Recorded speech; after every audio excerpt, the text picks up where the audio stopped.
Okay, so real quick before we start the routine and we go through that, I'm just going to give you a little background on my skin and my skin journey. I have dry skin. I've always had eczema, sensitive skin my whole life. I never really had acne except in my early teenage puberty years. I do get the occasional breakout, sometimes here, maybe on my forehead or nose. I mean, they're really rare, and it's usually around that time of the month. But yeah, I basically kind of neglected my skin.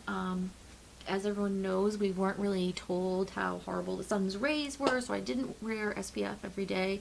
In fact, when I went to the beach, sometimes I didn't wear any sunscreen. So obviously that's taken a toll. But more, I think, was the fact that I was a smoker for about 15 years. I quit 3 years ago now.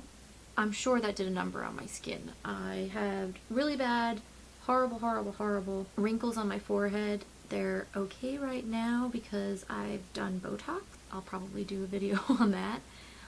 But yeah, so I got a new job.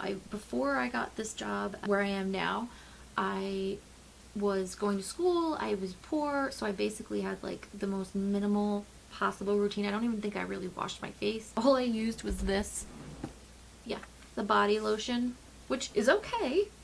It's okay to use this, that it's for the body. Remember, skin is skin. But there's nothing beneficial in here. It's really just like a skin protectant. So I wasn't doing anything. I wasn't wearing SPF. And after I got the job and I had a little extra money, I was sitting in Dave's car and I looked and flipped down the mirror to look at myself, and I was like, oh my god. I was like, my skin looks so dull and wrinkled. It really just looked dull. I felt like I looked old. And I don't know if when I was broke, I didn't look at myself in the mirror because I was like, can't afford that right now. Cannot afford to look at that right now. But I was in denial or something. So I called my sister and I was like, what do I do? Do I get a peel? And she was like, no peel, get a facial. Which I was like, facials, right? Like chiropractors. Just kidding. I know people love chiropractors. Please don't hate me. That's when I started my journey, because if you know me at all, you know that I am Miss Researcher. So I basically just dove in, started researching, started reading scientific journals on trying to find what skincare ingredients to look for. And I'm hearing about vitamin C, and I'm hearing about this, and I'm hearing about peptides, and I'm hearing about retinol, and I'm hearing this. And I'm like, but I want everything in one product. And why can't I find a product that has all these things? I want green tea and this, and I want that.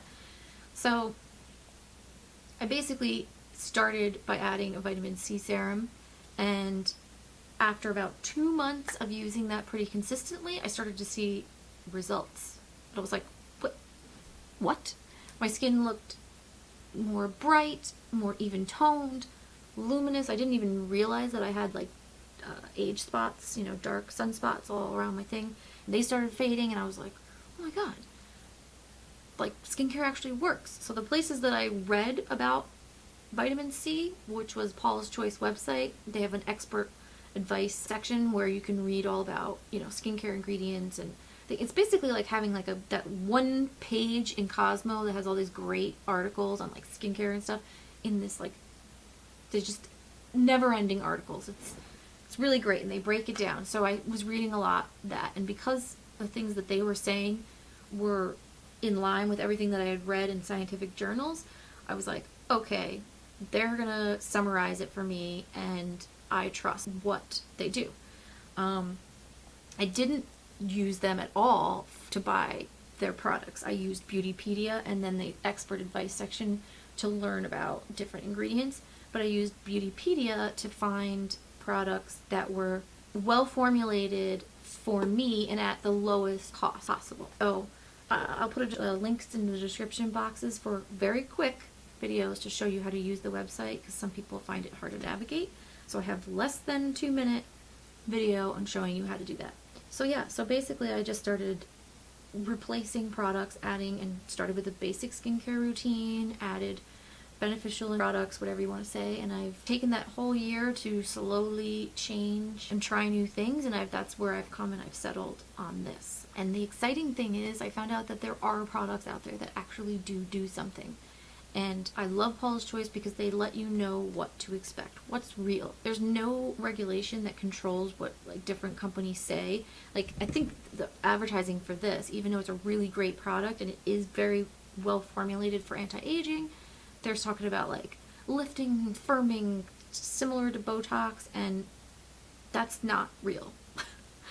That's a bogus claim, and there's no regulation to keep them from saying things that are just going to entice you to buy new products and try new things. And so what I like about Paula's Choice is they basically explain what is real, what isn't real, and let you decide. Just their whole story, I really enjoyed. Paula was a makeup artist, and she came into the skincare world because she had her own skincare problems. She had eczema, she had acne, and she was sick of, you know, finding products that were expensive and them not working and having false claims.